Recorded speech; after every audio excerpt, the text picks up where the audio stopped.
अच्छा, इसमें क्या डाइट बहुत मैटर करती है? मैं इसलिए सवाल कर रहा हूं क्योंकि बहुत सारे लोग ये मानते हैं कि जिसको भगवान से जुड़ना है या इस मार्ग में आगे बढ़ना है, उसे सबसे पहले अपने जो डाइट की हैबिट्स हैं उसको सुधारना होगा, नॉनवेज छोड़ना होगा, और इससे ज्यादा प्याज और लहसुन भी छोड़ना होगा।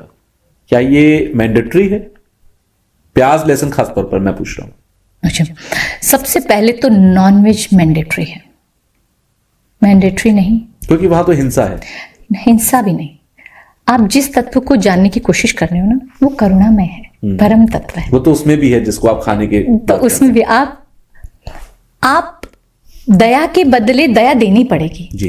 प्रेम के बदले प्रेम दिखाना पड़ेगा। प्रेम चाहिए, दया चाहिए, करुणा अगर चाहिए, उसका हाथ ऐसे चाहिए तो ऐसे हाथ देना पड़ेगा, तो ऑटोमेटिकली आएगा, बिना चाहे आएगा। भगवान ने प्रॉमिस किया, बोलते ये मेरा मत है इस सृष्टि को, ये मेरा वरदान है, ये मेरा प्रॉमिस है तुम लोगों से, तुमने ऐसा हाथ किया तो मेरा हाथ ऐसा होगा, बिना चाहे, बिना मांगे, बिना प्रेयर किए, बिना मंत्र जाप किए, अपने आप होगा। तो ये उनका दिया हुआ वचन है, जो करो, ट्राई करो, हो जाएगा। मैं मानती हूँ ये चीज। तो हम डाइट सबसे इंपॉर्टेंट पार्ट है, क्योंकि जो आप खाते हैं वही आपका शरीर बनता है। और वो क्या बोलते हैं कि शरीर माध्यम खलु धर्म साधनम, धर्म को अगर प्राप्त करना, अगर समझना है, एकमात्र साधन है, दूसरा साधन नहीं है, दूसरा कोई साधन नहीं है। एक बार जब मर गए ना, तो कर्मों के हिसाब से दूसरा जन्म ही होना है, फिर साधना नहीं होनी, फिर जप तप नहीं होने, फिर ध्यान नहीं होना, फिर दान पुण्य नहीं होने, फिर कर्म की गति नहीं होनी। तो शरीर माध्यम खलु धर्म साधन, ईश्वर को प्राप्त करने का एकमात्र साधन आपका शरीर है। अगर उस शरीर को ही आप तामसिक बना के रखते हैं, राजसिक बना के रखते हैं, तो कैसे आप सात्विक तत्व तक जा सकते हैं? Simple logical thing, right? तो हिंसा तो आप भूल जाओ। हिंसा करके अगर कोई सोच रहा है कि मैं ईश्वर को पा लूं, आपने ईश्वर को पाना छोड़ो, आपने समझा ही नहीं अभी तक, उस तत्व को आपने जाना ही नहीं अभी। तो अभी बहुत समय है, कुछ और करो, अभी पहले पढ़ो, समझो उनके बारे में। हिंसा की बात अब भूल जाओ, मैं बिल्कुल डिनाई करती हूँ इस चीज को। तो दूसरा रीजन आपने बोला लहसुन प्याज, राइट? अब लहसुन प्याज है क्या? लहसुन प्याज in science term if we say, तो this is a immunity booster, right? जिससे हमारे WBC बढ़ जाते हैं। WBC is what? Our antibodies, जो हमको बीमारियों से बचाते हैं। अच्छी बात है, लेकिन एंटीबॉडीज और भी बहुत सारी चीजों से बनते हैं हमारी बॉडी में। लेकिन जब ईश्वर तत्व से आप मिलना चाहते हैं ना, तो उसके नियमों में आपको एक्चुअल में रहना पड़ता है।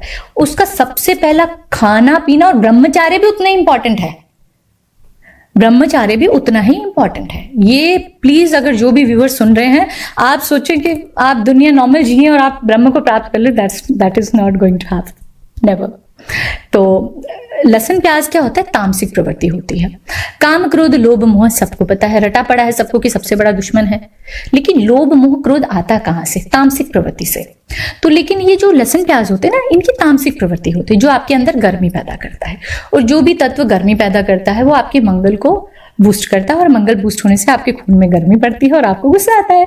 तो इसलिए सिंपल सा लॉजिक है कि अगर आप लहसुन प्याज खाते हैं तो आपके अंदर क्रोध होगा, तो जो व्यक्ति क्रोध ही करता रहेगा वो कहाँ शांति तक जाएगा? इसलिए लॉजिकली बोला कि अगर नॉर्मल लाइफ जी रहे हो तो खाओ, कोई बड़ी बात नहीं, इम्यूनिटी बूस्टर है। लेकिन क्रोध को बैलेंस करना तो इंपॉर्टेंट है ना। तो इसलिए अगर आप साधना करना चाहते हैं, सात्विक मार्ग पे जानना चाहते हैं, ईश्वर तत्व जो सात्विक से भी ऊपर है, जो सात्विक से भी परे है, उसको अगर आप जानना चाहते हैं तो उस स्टेट में तो आना पड़ेगा। तो काम क्रोध लोभ मोह जब तक आपकी बॉडी में घूम रहे हैं, तब तक आप कैसे परम तत्व के पास जाएंगे? तो बिल्कुल शरीर की सफाई, शरीर के नियम सब इंपॉर्टेंट नहीं, बेसिक है ये। This is basic.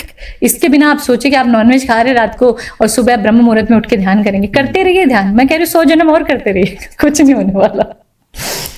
मैं इसी पॉइंट पर थोड़ा सा आपसे डिस्कशन भी चाह रहा था कि प्याज लहसुन की बात जब आती है ना, तो लोग ये मानते हैं कि बस प्याज लहसुन मत खाओ, आप भगवान के प्रिय हो जाओगे। मैं हमेशा ये कहता हूं कि नरेशन से ज्यादा हमें लॉजिक पर ध्यान देना चाहिए। हमारा धर्म पूरी तरीके से लॉजिक पर बेस्ड है, साइंस पर बेस्ड है, लेकिन हम नरेशन में ये खुद को सेटिस्फाई मान लेते हैं। और जिज्ञासु वाली जो आपने बात कही, मैं पर्सनली खुद के लिए भी ये कहता हूं कि मैं जिज्ञासु हूं, जब तक मुझे लॉजिक नहीं मिलेगा मैं किसी बात को मानूंगा नहीं।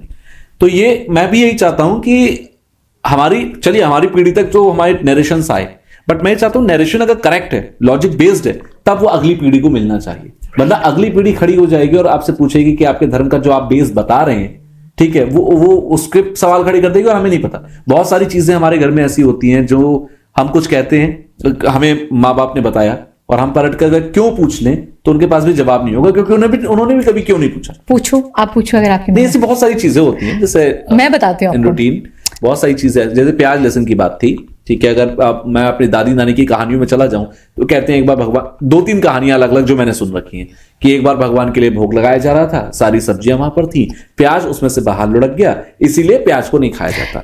दूसरी तरफ कहा जाता है कि एक और कहानी कही जाती है, मेरे दिमाग से भी उतर रही है, तो इस तरीके की कहानियां हैं। हाँ, एक कही जाती है कि राक्षस के खून से पैदा हुआ प्याज, लहसुन और प्याज, इसलिए उसको नहीं खाया जाता। बट ये सारी नरेशंस तब दिए गए जब एक उस जमाने में एक किसी इंसान को विज्ञान नहीं पढ़ाया जा सकता था, तो उस समय पर ये नरेशंस दे दिए गए, बट आज तो हम समझ सकते हैं। राइट। इसी प्रकार मेरे कोई जो जिनके लिए मैं काम करती हूँ, जो मेरे लोग हैं, माय पीपल, उनमें से किसी ने मुझे पूछा कि यशोदा तुम बोलती हो कि मंगल को नाखून मत काटना, ये मत करना, सैटरडे को नाखून मत काटना। तो मैं क्योंकि जिज्ञासु थी, मैंने ये सवाल पूछे थे तो मेरे पास जवाब आ गए, राइट, इसलिए जिज्ञासु बनी। और हमारा धर्म विवाद का नहीं है, संवाद का है। कृष्ण अर्जुन संवाद, मैत्रेय जी विदुर जी संवाद, शौनक जी ऋषियों के संवाद, राइट। हर कोई भी आप ग्रंथ खोलिए, सब में संवाद है, लेकिन हम आज संवाद ही नहीं करते हैं, ठीक है। संवाद नहीं है इसलिए हमारे पास जवाब नहीं है, हम विवाद पे रहते हैं और विवाद का सोल्यूशन सिर्फ संवाद है। तो आज आपने मुझसे बात किया तो हम इसका संवाद करते हैं। तो मैंने उनसे पूछा कि अरे, वो बोलती है यशोदा नाखून क्यों नहीं काटते? मैंने बोला सुन, तू अभी थोड़े दिन, क्योंकि तेरा मंगल का प्रभाव चल रहा है, तो मंगलवार को तो नाखून मत काटना, तेरा मंगल गलत घर में बैठा हुआ है।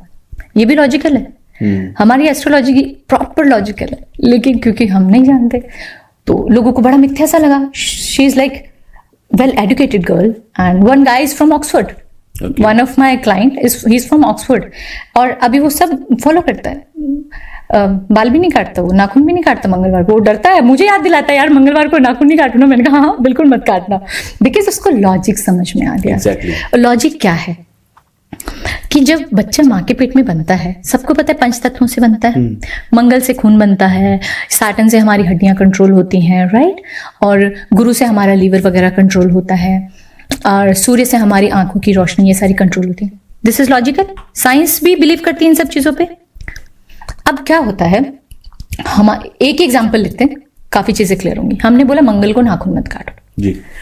मंगल बड़ी फ्यूरियस एनर्जी होती है, आपको पता है। मंगल जिसके भी प्रभावी होता है, किसी भी घर में बैठा होता है तो बड़ा प्रभावी, वो व्यक्ति बड़ा फ्यूरियस हो जाता है, एग्रेसिव हो जाता है, बाइक तेज चलाएगा, गाड़ी तेज चलाएगा, राइट, क्योंकि उसके अंदर फ्यूरियस एनर्जी है।